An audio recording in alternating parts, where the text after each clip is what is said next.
Welcome to the It's UATL podcast, your guide to Black culture in Atlanta. I'm Naja Parker. I'm Deasia Page. And I'm Nedra Bone. How we feeling today, ladies? Pretty good. Okay, pretty good. Deasia? Just living. These are some of the more positive ones I've heard in recent weeks. I'm tired. Right. The sun's been out, so that's been helpful. For me, at least. Well, we'll take it. This week, we're talking about heated rivalry and the growing community for Black LGBTQ plus love stories with author Karmen Lee. Plus, we'll tell you why we can't stop thinking about the first Black astronaut to orbit the moon.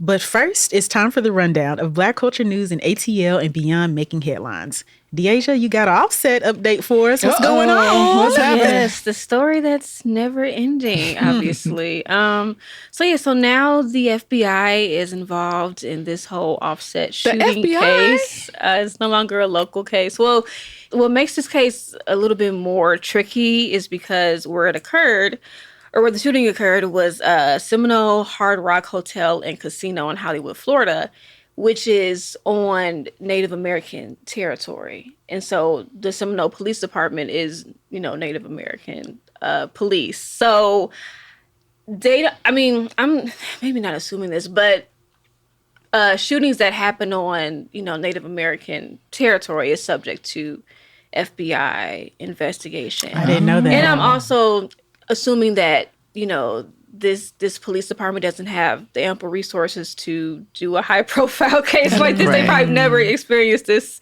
in the history. So I'm assuming that's why the, FBI is involved. But so they released new details recently, and most of it is basically just, the investigation is still ongoing. But they did say that before the shooting took place, Offset was assaulted by a group of people.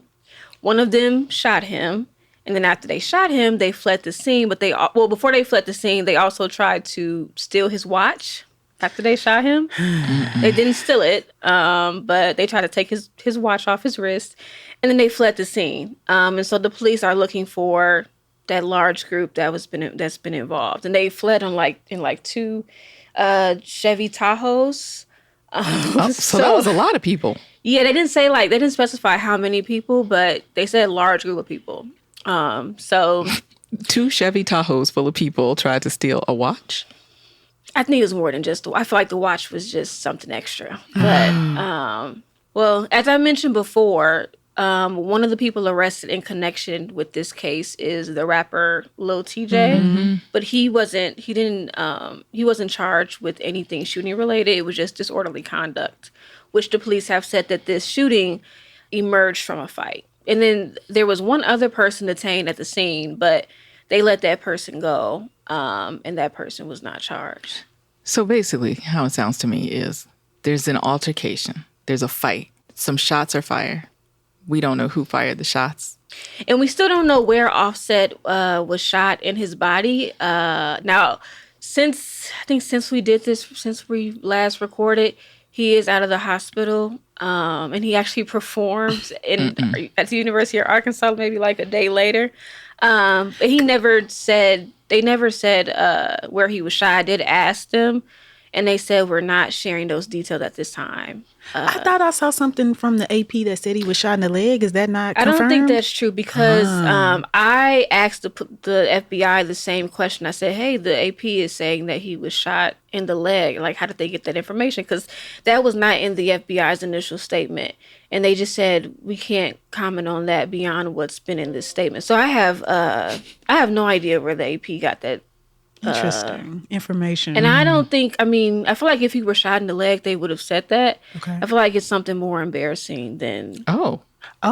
Like what? Like being shot in the butt or something. That's what I was going to say. I was like, he must have got shot in the butt. Because I feel like, why else would you not say that? Something. So the AP, very up there when it comes to journalism, but me and my editor were talking about, should we include this? And I was like, well, let me just ask the police and see, but... The police did not confirm that, so I don't know how they got that information. Interesting. That's a good place to get shot. And it would mean that you could probably be on stage shortly thereafter, right? Maybe a little bit of a limp or something? Maybe not even, though there's so much, padding back there. So depending on... Why are we speculating about this? Who knows? Yeah, but to be continued. But in we have some more positive music news, more positive Atlanta music news. That's true. What That's do we true. got, Naja? Well, Georgia is finally getting a music office. Woo! The Georgia Music Office and Music Ready Communities Act passed the Georgia General Assembly with support from both sides. And so all we got to do now is get some signage from Governor Brian Kemp. And if it passes, the office will help attract music-related companies, investments, and work opportunities to the state. And cities and counties that want to grow their music scene, they can be certified as music-friendly Georgia certified communities. I don't really know exactly what that means, but it sounds like a cute little title to have. Right. So now we got the government and music companies working together to give Georgia, honestly, what I think it deserves. And has lacked and has been very vocal about needing for decades. Yeah. I was looking back at a story you wrote, Nedra, for our, what was it, the 50 years of hip hop celebration, where you took a deep dive into the infrastructure of music, and there is none here in Atlanta. We got the talent, we got the music studios, but all of these really big deals are happening in Los Angeles, in New York City, and a lot of artists, they leave Atlanta because they don't want to have to deal with not being paid. Right. I think one of my sources I remember said something about, I've never had a check signed from somewhere in Atlanta. Wow. It's always been California, And I thought that was very poignant. And like, you can have, like we said, all this talent, all these people, you can have a reputation for growing a certain culture here. But if the money is not here, then what is it really doing for us, as a city, right? Especially economically. Right. So I think that's a really huge part of it. And it's one that I feel like people have been talking about for such a long time. Yeah. And it's like, what took so long? I don't know what took so long, but they definitely have been working on this for a couple of years. I don't know if the language wasn't giving at first, but it's supposed to mimic the Georgia Film Office, which we know has been very successful here because of all the tax incentives. Right. So hopefully the Georgia Music Office will be just as successful. Right. I'm going to go ahead and claim that the AJC and its coverage between, the music industry, the business of the music industry, that we are responsible for moving this along. Yeah. Thank you very much. We will help move it along. Because they did say it's going to take about a year to get everything together. So we should be following this closely because I want to know exactly what it looks like. This is our first time really doing it. And then as far as states in the South, we're behind Tennessee, Nashville. Because the country scene and Nashville is much better than what we have. Right. I think even some artists outside of country may have, may live or may have moved to Nashville. Yeah, didn't we just Jill Scott's in Nashville, right? That's right. We talked about that. I think NDRE moved to Nashville for some time, right? Too. And Texas has one of these offices. Yep. I just feel like we've been so behind to have so many artists represent Georgia and be from Georgia. Right. Like, where have we been all this time? Well, I feel like people have very specific thoughts about why that would be. I think if the city wasn't known for rap, we probably already would have had DA just said it. Yes. Thank you. Yes. Yeah. That's really been, And like I said, I feel like people think that rap is synonymous with crime and violence, and part of me is kind of assuming, and this is all, speculative, but I just feel like part of the reason why it's taking so long is because I'm like, there might be concerns of like, oh, what's going to happen if we get too many rappers here? Or, I just feel like rap just gets a bad, rep, rep in general. So I think that's definitely a part of it. I mean, I've never, I don't think anybody official has said that, but it's not hard to see how we got there. Yeah. It was interesting too. I remember, when was that? It was years ago. There was I don't know if y'all remember the story, but a group that were supposed to be promoters, music promoters, and they had scammed Emory, I think it was, out of quite a bit of money. Okay. Because they claimed that they were promoting, it might have been Migos. What? No, they didn't lie. I could be lying. I mean, I have to find it, but it was a story I did a while ago. It was something like that. And nobody had ever even questioned or anything like that. And so one of the people that I interviewed for that story was like, this is part of the problem. Because there's no real infrastructure in Atlanta for the music industry, anybody can just be like, hey, I'm a promoter, and you can approach whoever, and you can, say that you represent someone and set up all this stuff and get a whole bunch of money and, so that it creates an environment where there can be a lot of unofficial whatever, which could be good if you're doing what you should be doing. Right. But it can also be bad because it creates the opportunity for a lot of, criminal activity. Yeah. Wrongdoing. Not stellar activity. Yeah. So I remember that being part of the conversation about why Atlanta specifically really needed to tighten up on its music infrastructure. Yeah. So y'all, it seems like the two cities that I have lived in for the longest in my life, my hometown of Chicago and my adopted town of Atlanta, are beefing. And it's all about the aviation situation. So Atlanta has been once again named the busiest airport in the nation. They have 106.3 million passengers in 2025 who came through Hartsfield-Jackson International Airport. And therefore, they are claiming that they are the busiest airport because they are measuring busy by the number of passengers.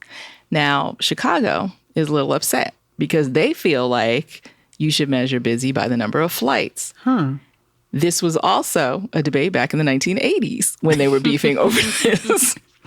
When the things, the situation was flipped. Chicago had the most passengers and Atlanta had the most flights. And that's when Chicago was like, no, we're the busiest. So now they want to flip. So as much as I want to support my hometown, I'm gonna have to tell them to back down on this because you can't define it one way and then 20 years later switch and say, no, we were just playing. We're really the biggest because we have the most flights. What do y'all think about this whole debate? Yeah, I think it's silly as well. I don't see why you just give it to Atlanta. I mean, Chicago has so much, so many other things. Yeah, to, take claim of. Yeah, I didn't even know that this beef really existed, honestly. I was like, what are we doing over So now? I do remember when I was growing up, Chicago was the busiest airport in the country. And it was like Atlanta now. It had the claim to fame of being the busiest airport. So, and then in, what was it, the 80s or sometime? I'm going to say several decades because I don't know when it was exactly. It switched. And I guess we've just never been able to get over it. I was just kind of surprised that Chicago went out of its way to put out a statement. To release a whole statement. And it had the office of the mayor. We reclaimed the title. I just didn't know this was a thing people or cities beefed about until now. I mean, everybody wants to be the biggest and the best, right? The biggest, the busiest, the best. Yeah, and Chicago has two main airports. I know, a whole other airport. Yeah, Midway, which that's the one I prefer, honestly. I was going to say that because Midway was, is like a smaller airport. It's easier to get to. It's not as busy. Yeah.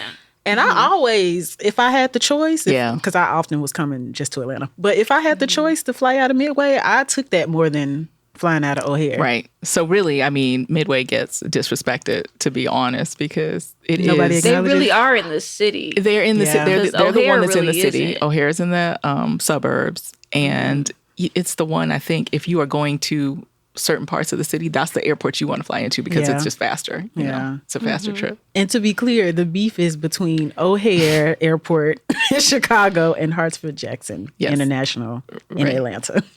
Ciao. So I don't know. We'll see.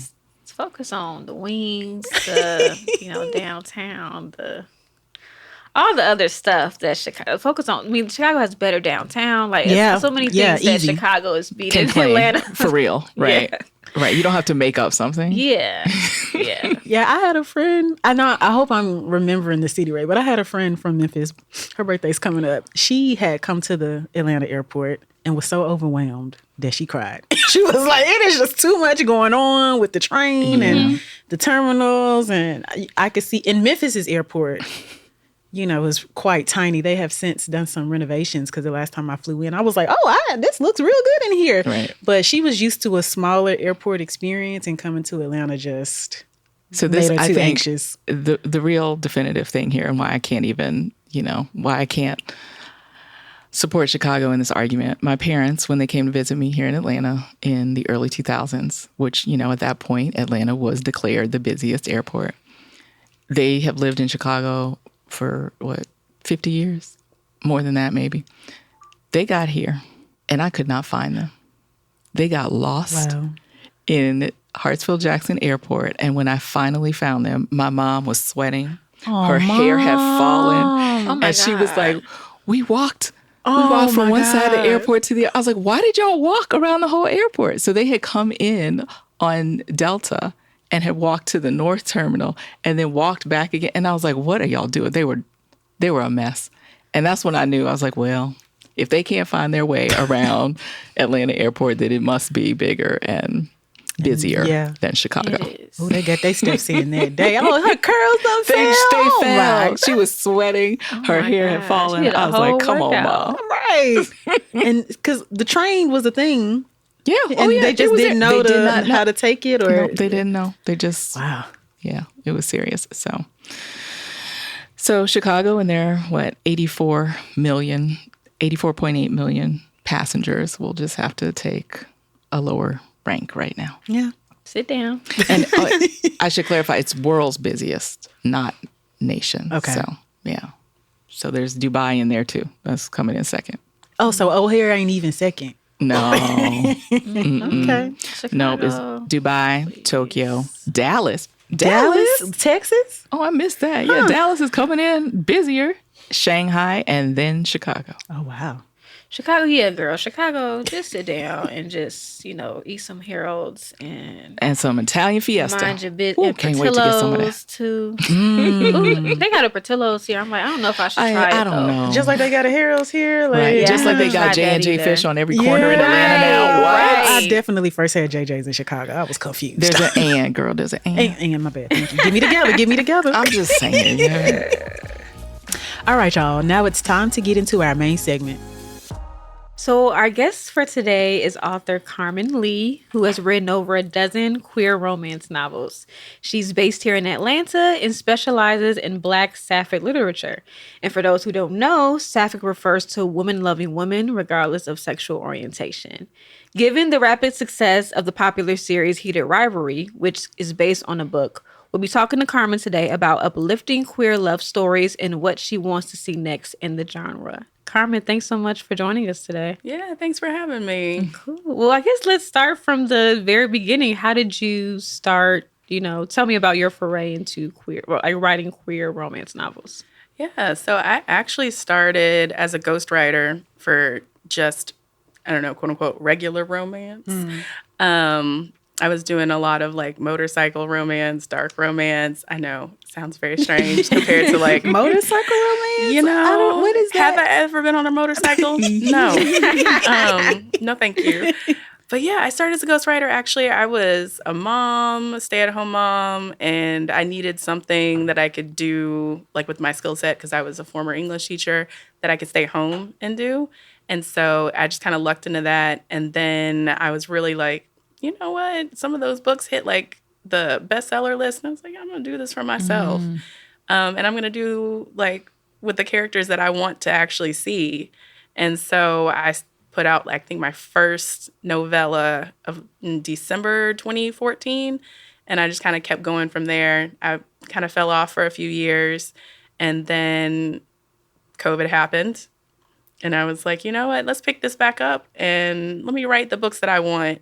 And what I wanted to write and read was Black queer romance, specifically Sapphic romance, because at the time there wasn't a whole lot that I could find out there. But I really wanted some Black queer joy, because a lot of the queer books and media that I was seing were, the ending was not necessarily happy. Yeah. And so when you say you were ghostwriting, how were you working with another person and you were writing their idea, or how did that? Yeah, so essentially I was a write for hire kind of situation. And so they would come to me and they'd say, I have this idea, I have this outline, can you write it? And usually I was like, sure, can you pay me? Right. And so, yeah, I would just go with their idea and write it. And usually it was a book a month. What? Which is when people ask now how I write so fast, I tell you because I had to. Yeah. Yes. I was practicing. And so I would have to complete 50,000 words in a month. And so that kind of trained me like, okay, I need to get these words on the page because if we're sitting in edits and I wasn't necessarily getting paid for edits, I'm not getting money. Yeah. Right. And you said these books were hitting the bestseller list. And some of them did, yeah. That would make me so mad. Yeah. You know, every now and then I kind of look at it, I'm just like, okay. And I already consider myself to be a slow writer. But now I feel even slower. No, I always tell people, please don't compare yourself to anybody when it comes to writing because, you know, you have some people who put out a book every 2-3 years and they are amazing, atmospheric, and like life-changing and all of that. And then you have some people who, you know, they just write for entertainment, which is totally fine. I feel like it's great. Sometimes you need both, you know? Right. So. Yeah. Do you have like a favorite place to write? Not really, honestly. It kind of, and I say because with my ADHD, it kind of changes. I have to change it up every now and then. I do a lot of dictation when I'm writing, which is me just like talking really at my phone in a very basic analog notes app, very stream of consciousness that I then have to like clean up. So quite a few of my books have been like spoken or written into existence in my car on 85. Wow. Dodging traffic, trying to make words. In Atlanta traffic. Listen, and when I tell you I have to clean up some of those words. Because you probably are like cussing out drivers and then trying to remember we're talking about romance. Right. Like, wait a minute, exit 89, what the heck? Got me all discombobulated. What scene was I in? Okay, now she said, I love you. Yeah. So how quickly would you say you're turning around these queer novels today? It depends. So with my indie books, because it is me, I'm kind of, you know, the first and the last when it comes to things. I can make my own schedule for the most part, as long as I don't have something up on pre-order, which I usually do. And then I'm like, dang it, why did I do this to myself? So it really just depends on like, am I putting out a novella or am I putting out like a full-length book? They say you don't have the same 24 hours as Beyonce, but we don't have the same 24 hours as Karmen Lee, apparently. Well, and I'll also say, like, I have written a few things that are still sitting in my folder that I haven't decided what I want to do with. And so I know a lot of people, like other authors probably talk about this, where we have this idea of like, oh, it's not perfect, I'm not putting it out. And so I'm just like looking at my list of things that I had already written at the end of last year. And I'm just like, why am I just letting this stuff sit here? So it really depends. Like a novella, I'd say if it's like 10 to 15,000 words, you know, from ghostwriting from previously, I can finish that book probably in a couple days drafting it. With my other books, particularly my trad books, those have been longer. And so because I also am kind of beholden a little bit to the publishing company, they might take a little bit longer because I send them synopsis ahead of time, and I do kind of need to hit most of the things that I've put in the synopsis. So I'm not presenting a whole new story compared to what they've already approved and already, you know, essentially paid me for. So I think the longest it's taken me to write a book from start to finish, just drafting before it even gets to editors, has been like 9 or 10 months. And then the shortest has been probably like 4 days. And who's your publisher? So Afterglow Books, which is an imprint of Harlequin. Okay. Yeah. So for the Peach Blossom series, that's who those are with. Gotcha. And we'll get to that Peach Blossom series in a minute. But I also wanted to talk about the romance novels overall seeming to have a resurgence at the moment. And actually, there's a recent stat that I included in my story, which features Karmen, which you can read on AJSC.com, that LGBTQ plus romance print book sales grew more than 100% at the top of this year compared to last year. And that's from Forbes. And that's mainly thanks to the success of Heated Rivalry. But why are there other reasons why, you know, this genre seems to be having a resurgence? The world is crap. I think everybody needs a little joy right now, honestly. You know, even no matter which way you lean when it comes to things, I think, especially with the pandemic and then just kind of how things have progressed, I think people are looking for joy. They're looking for easy wins. And one thing the romance genre is going to give you is a happily ever after. Now, they might put those characters through the ringer, you know, people dying, you know, everything. But if they follow genre, like what you're supposed to be doing with the romance genre, which is a whole other a whole other conversation, you'll still get that happily ever after.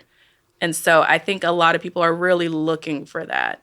That resonates with me because in 2020 in particular, I was reading a lot more. And I'm even ashamed to say, like, oh, my reading prior to 2020 was drastically low. Hey, but shame, I was no shame in that. Thank you for that. But I was definitely looking for escapism. And that's what I do now. Like, even in my reading, I'm looking to get away into another world. I mean, same. Sometimes I'm just, and that's part of why, like, the quick sapphic short holiday series that I started in February, that's how that came about. Like, I wanted to write something that I am calling fun and flirty and filthy. Just something like I love that. I love it. Part. You know, I love it. You gotta have a little filth in there, Yeah. you know. But I just something that like is fun and you can enjoy. And like you said, those are pretty short. You can read them in like, at least for me, like maybe an hour and a half, 2 hours. And sometimes you just need that quick burst of like, okay, I read something happy.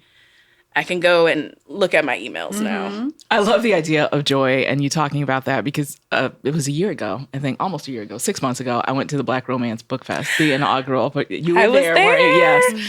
And I walked in the room and I was just like, the energy in the room was just so amazing. Yes. Talk about that a little bit and how that factors into, you know, what you do and getting out and meeting people like that. Yeah. I like she said, I was there last year at the very first one. And I think it was the first one that I felt like completely embraced, which was great because I've been to a few other book conventions where either I was, you know, one of a handful of brown and black folks, not even just black folks, but brown and black folks, or I was like one of maybe 2 queer authors. So on both ends, I wasn't really feeling necessarily embraced, and not necessarily was, you know, an issue with the founders of the convention. Like, clearly they're trying, and there's been a few that I've gone to who haven't had a lot of black authors or a lot of queer authors, but I can tell that they're trying, so I keep going.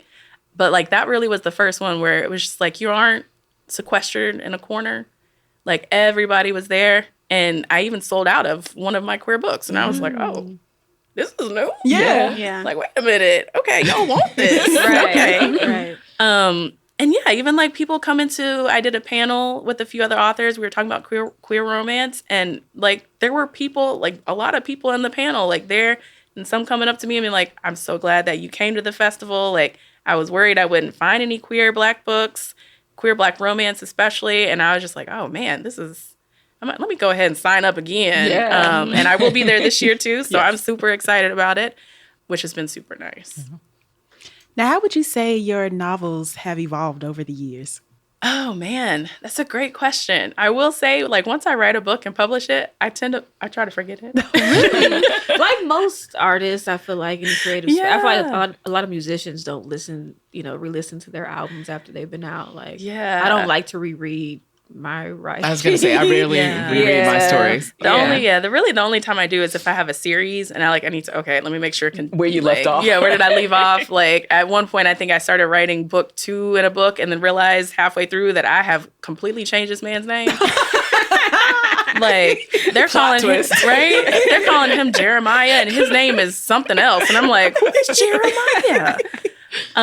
But yeah, I don't tend to go back per se. But I feel like I've kind of grown into my writing in a way.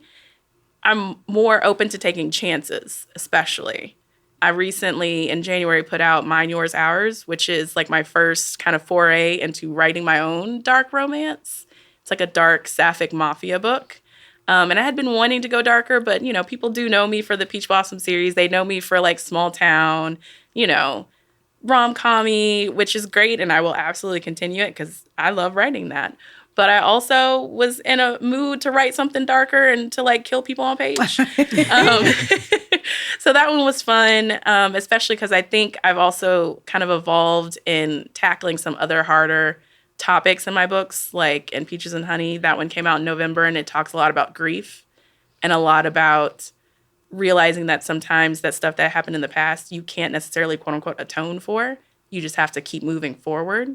And I will say that was probably the second book that I wrote that made me cry when I was writing it. Because I wrote a chapter and then I had to step away. I was like, girl, what are you doing?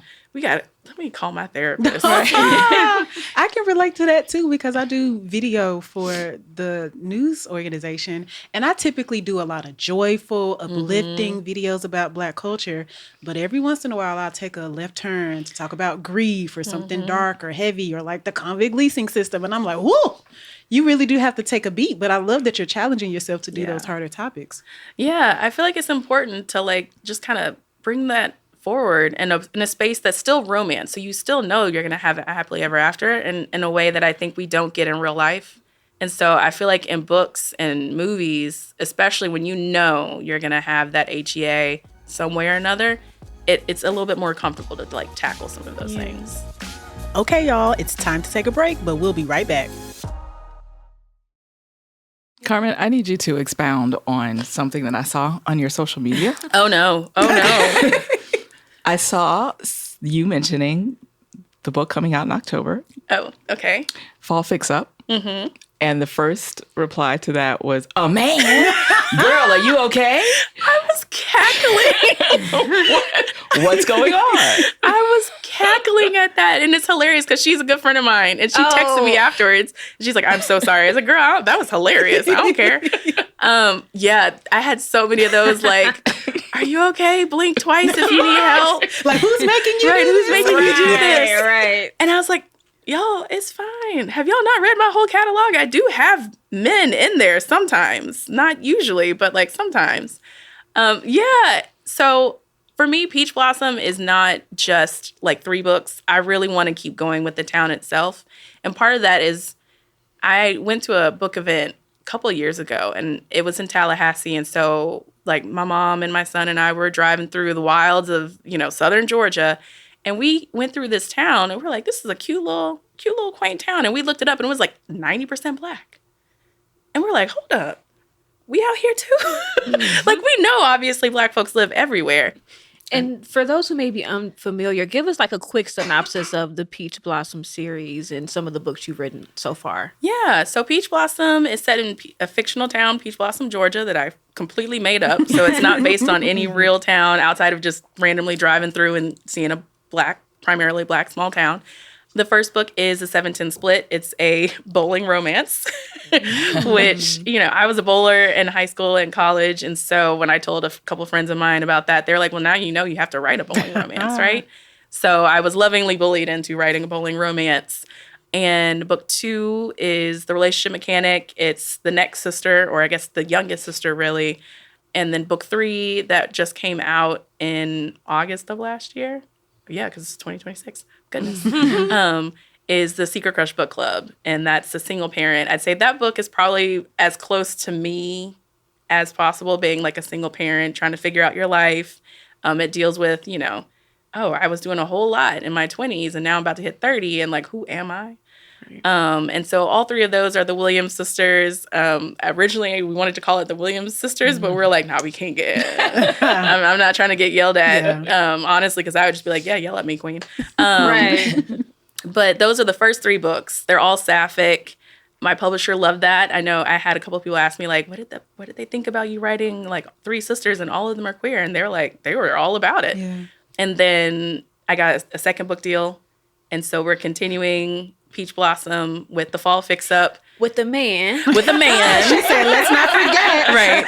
A man. Yeah. So it's with Aiden, who is Vinny's kind of partner in crime at work. And I still say, like, I always tell people, even if it is a male-female pairing, they're probably queer. Just assume all of my characters are queer unless stated otherwise. And he is. It's what I'm calling bi for bi. Both of the characters are canonically bi. And I make sure to put on page so he's dated men and women. She's dated men and women. They're not ashamed about that at all. And it never even really comes up as like do you like women? Because you dated men. Like, neither one of them care about that. But I've been really trying to create lots of characters in Peach Blossom that people love and want to see come back so that I can continue to kind of expand the world. Because I want Peach Blossom to kind of be its own character in a way. Like, I want people to be like, ooh, when's the next Peach Blossom book coming out? Because I'm curious which characters we're going to see this time. You're going to have people driving around looking for Peach Blossom. I know, right? Yeah. Where is it? Because I was like, is this a city? Because I'm not from here, like, originally. So I'm like, am I missing out on something? But it's a very catchy name. Yes. So, Yeah. I wanted something to, like, definitely, when people hear Peach Blossom, they know it's set in Georgia. Yeah. And I'm originally not from here. I'm originally from Tennessee. But I've been in Georgia, gosh, I don't even know. Like, my son was born here. I've been here 12, 13 years now. And so I love Georgia. I don't go back to Tennessee. I love you, What Tennessee. part of Tennessee? Nashville. Okay, I'm from Memphis. Yeah. Okay. Yeah, I got into U of M. Yes, I didn't even apply. I don't think I did either. I'm pretty sure my mom applied for me. You know, I started getting those, right? I got those acceptance letters, and I was like, wait a minute, I don't remember this. I don't remember this one. Yeah. I think the work that you're doing in uplifting Black sapphic stories is very important, especially within the Black community, because I feel like there still is a lot of homophobia, and sometimes as a straight, unfortunately, like I find it so. It's fine. We still love you. We still love you. Well, I'm not, honestly, because I just find it to be even in like queer spaces. I feel like more joy, like more sense of belonging, like safety. And sometimes within the Black community, there still is this stigma of people who, you know, are not straight, or even just like you said about the fall fix up, like even by, you know, characters linking up male, female, people still don't understand the whole being bi about that. So tell me more about like why working in this genre and telling these types of stories are important to you. Yeah, I'd say they're definitely important for me. I'm bisexual, and growing up, you know, a little queer girl in the South going to a predominantly white schools was a very interesting experience. I grew up in the church, Vacation Bible School. Oh boy, We talk about that. You know, and it's one of those Church. things. Oh, the Black church, the Black Baptist church in the Yes. South, especially. You know, there are pictures out there, me and my big old purple robe singing in the choir. Like I was a choir kid and everything. Can't seem to save my life now. I don't know what they were doing. They just put anybody. They really did. Honestly. They really did. They knew I couldn't sing. I don't know why they put me up there. it was a rite of passage. Right. It really was. Yeah. It had to have been, because I'm just like, listen, I loved our choir director, but she knew I couldn't sing. I don't know why she had me up there. But yeah, I really wanted to kind of have the stories that I wish I had growing up. Because a lot of the queer books that I got were like manga, comic books, Japanese comic books. That's where I was really like Sailor Moon. So when I realized like writing was something I wanted to do, I knew that I wanted to write stories that are going to resonate with people that are in my community. And because it took me a little while to even find my queer community, which is interesting because my friend group is very queer. And so I think we all kind of came to our queerness in different times. And growing up in Nashville, we didn't really have a place to go. We didn't really even have a queer bookstore until I was in high school. And I think I was a senior in high school at that point. And we were trying to sneak in there, you know. Wait, sneak? Yeah. Because if you go in, Then you're automatically. that's I see. outing Yeah. yourself. You're outing probably, right? yourself. Okay, Yeah. And Yeah. both sides of my family are from Nashville. And so, listen, So you were worried about family, not I was like your very worried friend. about family. Okay. My friends did, like, Yeah. still, Right. to this day, they have read all my books. They come to my house and they steal my books. They're just like, which one? We know you wrote a new book. Give it to me. Right. But yeah, with my family, especially, like, my sisters, not so much. My dad's side of the family is still very queer. Like, we have a queer cousin group chat. So, Oh, I love that. yes. And so, but like my mom's side of the family, I grew up with the most and very much in the church. And so for me, it was a little bit of like, you know, I had to dodge to make sure nobody saw me go in. And the reason why I started bowling was so that I could date my girlfriend back in high school, because her dad was a bowling coach. And so he knew it was up. Yeah, okay. Rest in peace. I love that man. But that was how I was able to date my first girlfriend in high school, was bowling. Those are real experiences that I know a lot of people had. And for me, I wanted to kind of write about that, but I also just wanted to write about like how I wish it could have been. Thank you for that answer. I appreciate it. Yeah. What would you say is the difference in impact, writing or reading a novel versus watching a romance on the screen? I'm one of those people who thinks the book is better. Yeah. Not necessarily always, but almost always. Almost always. It's one of those things where, like, when you're reading the book, you can kind of imagine the characters as you want them to be. You can imagine what they look like. You know, obviously in the books they'll have descriptions, but depending on what the descriptions are, I ignore them. I'm like, that's not what she look like. Their voices, you can kind of imagine what their voices are in your head, whereas when you see it on the screen, like, they are kind of a fixed person at that point. I'm not typically someone who, like, self-inserts myself into a character, but it helps me, like, build a picture in my head of what I think the character is like when I'm reading it compared to when I'm watching it. And I think this is the perfect segue to talk about your Rivalry. So the last time I talked to you, you said you had not read the book, right? I hadn't. So I read Hated Rivalry. Okay. I've watched almost all of it. It's one of those where I'm like, I got too into it. I'm like, dang it, I don't want it to end. Yeah. So I stopped watching. Relatable. Same. Because Deasia put me on to the show, and I was like, well, let me check it out. And a day later, I'm done. I'm like, it's terrible. It's terrible. Especially like ADHD, when I latch onto something, I am that person who will be up and, like, text people at 4:00 in the morning, like, oh man, this was great. And then they wake up at 8 and they're like, now, ma'am, don't you have to go to work? Did you sleep? What were you doing? Right. Yeah. I watched it in, like, one sitting. I was, like, literally glued to my bed and was, like you said, disappointed that it was about to end. But tell me, what were your thoughts, you know, when you watched it? It was interesting because I'm not a big hockey person. Honestly, I'm not a big sports person in general, unless I'm there. Like, I need to be in the action. Like, I've gone to a few hockey games. We have Nashville Preds. I love going to those games, mostly because I'm like, yes, go hit them again. So, like, when I'm in person, I'm there. But when I'm reading it, I'm just like, okay, no, it's fine. But having it, I think that's one of the books, like, having it on screen. And I will say Hudson and Connor did an amazing job. Hudson especially. That man. He cracks me up. I'm just like, I'm sitting here watching all his interviews because I'm just like, have you really had PR training? Right. But at the same time, I really don't want you to. Like, I want you to be this person because this person is absolutely delightful. But, like, they embodied those characters. Like, they acted the hell out of that book.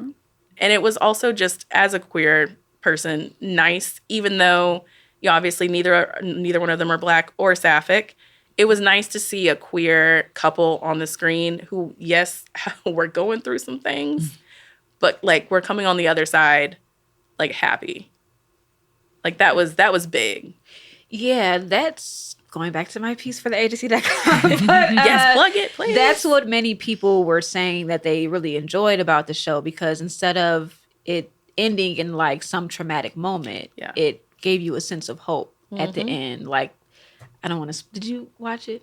I did not. You want to watch? Okay. Yeah. Don't tell Okay, me. no, I'm not going to tell you. But it did not end traumatically. And that was a highlight for many viewers. So. Yeah. It's one of those where, you can have these beautifully tragic queer stories and you still love them. Sometimes you just want to know that things are ending happy. I think especially because it's set in a sport world where you don't really see a lot of queer athletes. I think it resonated in a way that was really good to see. So obviously the happy ending is kind of a hallmark of romance novels, but would you say that there are differences between the themes in queer romance versus heterosexual romance? Or are they kind of, the same sort of theme? I think they have been very different in a way because a lot of queer books really did focus on the act of coming out and the act of dealing with other people's reactions to your coming out, which is definitely something that, needs to be explored. It especially needs to be explored in different racial, ethnic groups, because the way, my white friends came out with their family from, say New York is not how it happened with me growing up in Nashville. But I do think there is kind of an exhaustion in a lot of ways with a lot of queer readers with coming out stories that is typically what you were getting with queer books.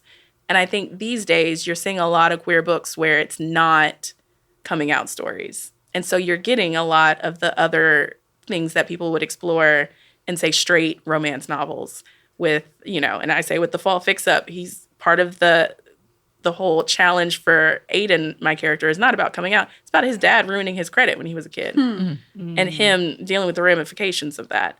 And I even had, like, a person on Instagram when I put that out who was like, that's something that people don't really talk about, but it's something that happens. It's real. Yeah. It's like, this is not a queer thing. This is just a thing. Yeah. And so I think it's really nice to see, especially in the indie space. And I think slowly but surely the traditional publishing space is realizing that, hey, people want these stories. What are some more themes or, narratives you would like to see in queer, storytelling, and why? I would like to see people exploring queer folks being out later and already kind of having a life that they have lived.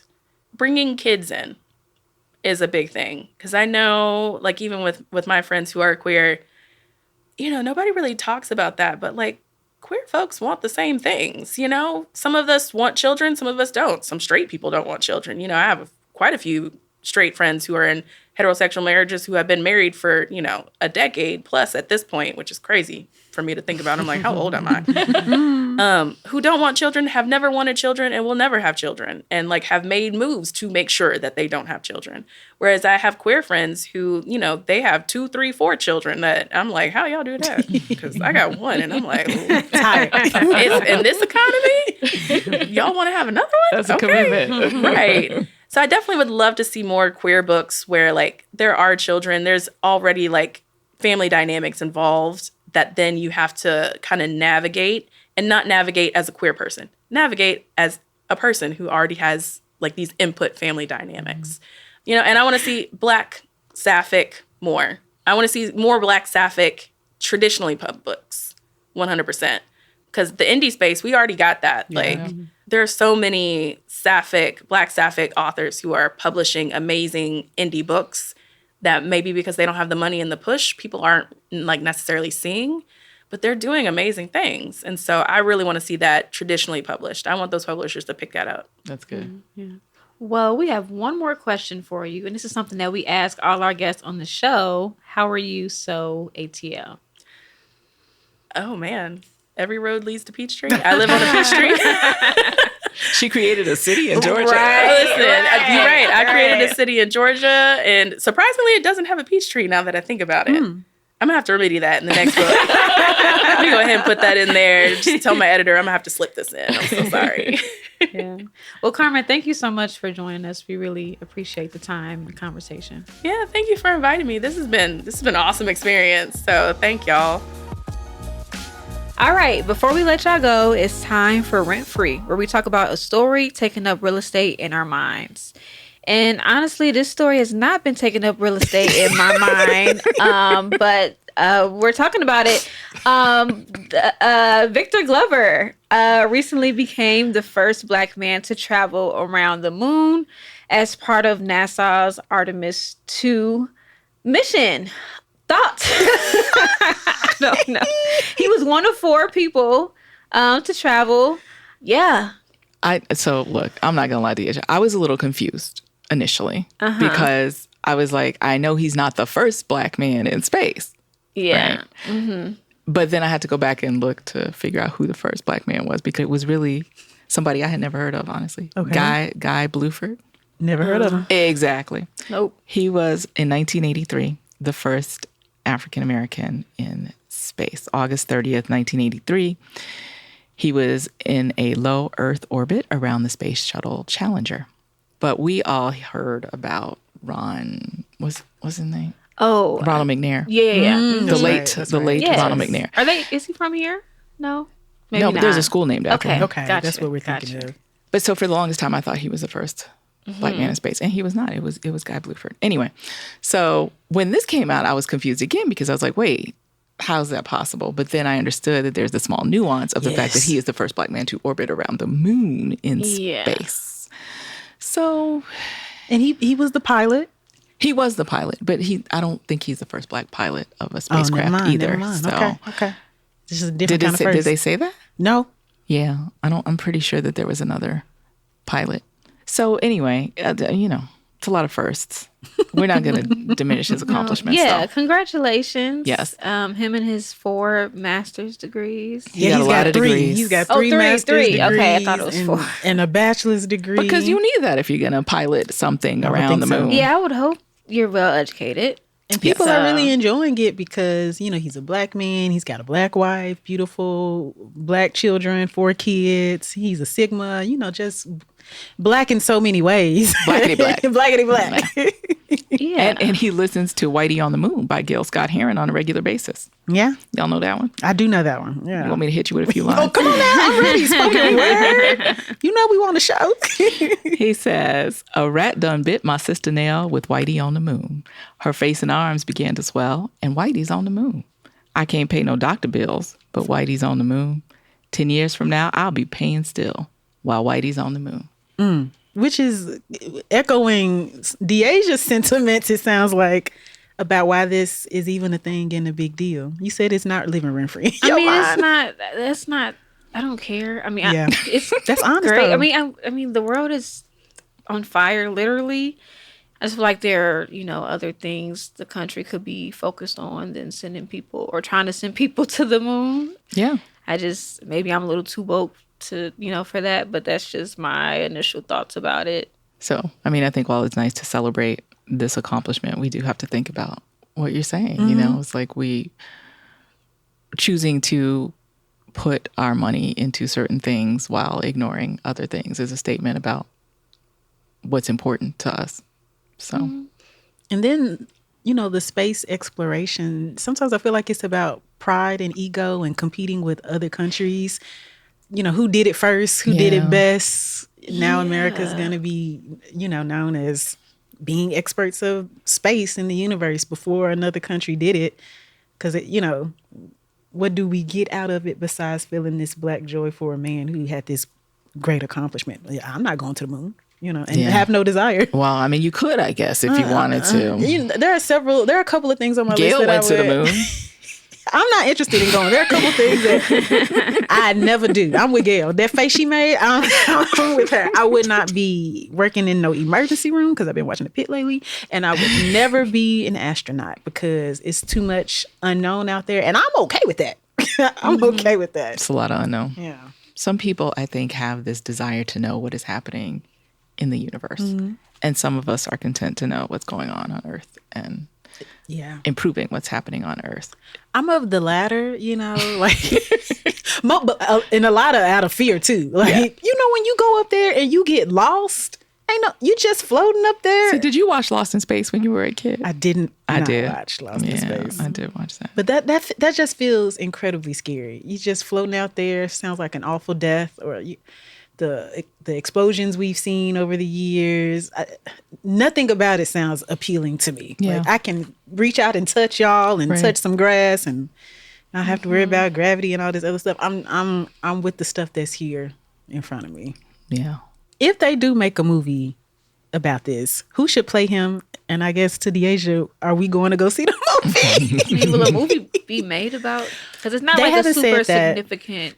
Yeah. I'm not trying to downplay what he did, but I'm saying, like, to what you were saying earlier about technically he's not the first, you know, one to make it on the moon. Well, but they never made a movie about the first. Yeah, that's true. Did they? That's Because we didn't know. They We didn't didn't know his name. I mean, let me not lie. Maybe there is a movie out there that we don't know we about. know Hidden Figures, but that was about... That was about the women working behind the scenes at NASA. Maybe it could be, you know, a movie or something. Somebody might pluck it for a movie. I could see that happening. Yeah. I mean, people seem to really love him and his personality and his character. Every time he speaks, people are, you know, fawning all over his words. He's a dynamic character. Yeah. Like, not character, but, you know, like a dynamic person. Yeah. So I think that's part of why people are so into this. But who do you think should play him? Okay, I do have a list. I thought about it. I only have 2 on mine. Okay, and this is not from... So I in my mind, I separated based on who, like, looks like him, but also who I think could Embody really capture. the role. Yeah. So I have Aldous Hodge on my list. Do y'all know him? Oh, He yeah. is in the Amazon Prime series Cross right now. I also put on my list John David Washington, who was in the Netflix movie Malcolm and Marie and Black Klansman. Yeah. And then in terms of, like, the look, I could see a Stephen Bishop. He was in Being Mary Jane. He was one of her love interests. And he ended up messing with Mary Jane's friend in the show. And then the other I have was Kendrick Sampson, who was Nathan from Insecure. Oh, yeah. So that's I really What do y'all think? Tyreek Withers, who is my new favorite. Oh, from was it him? Was he in him? Oh, is he the biracial guy? Yes, okay. But that's not why we know him. It's because he's in the movie now, the new Colleen Hoover. Reminders of him, which I did see. Yeah. Mm-hmm. But I think they kind of look alike a little bit. I can see that. That's a good one. That's one. And then the other one is Blair Underwood. Yeah, I think he could play a good Victor Glover Jr., right? I think so. Could you see that? Yeah. Deja, we know you don't give a hot damn. However.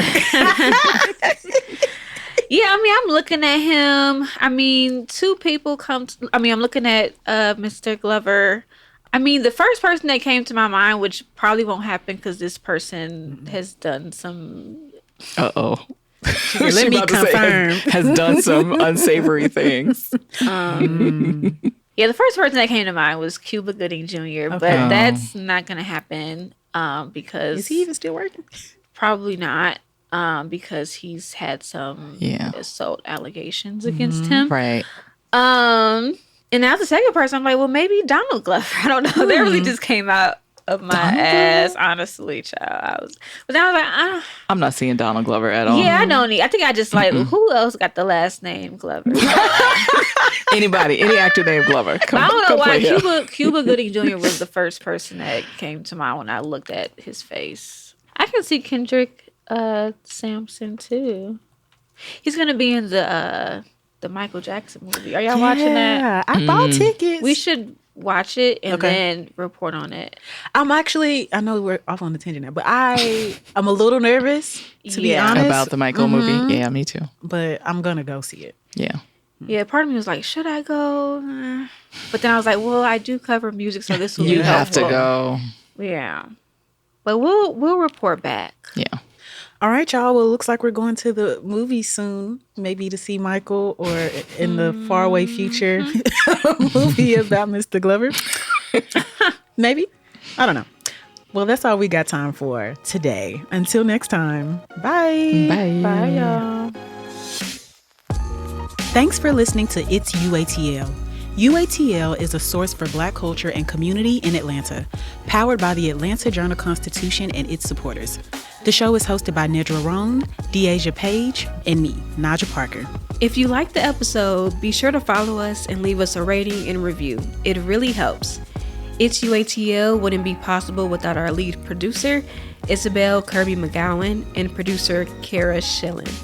Extra support from Ron Williams. Our executive producer is Gavin Godfrey. Megan Nadolski is our senior producer, and Samantha Stamler is the head of audio. Special thanks to Janelle Davis, the managing editor of UATL for the AJC. Want more UATL? Be sure to join the community at uatl.com. See you next week.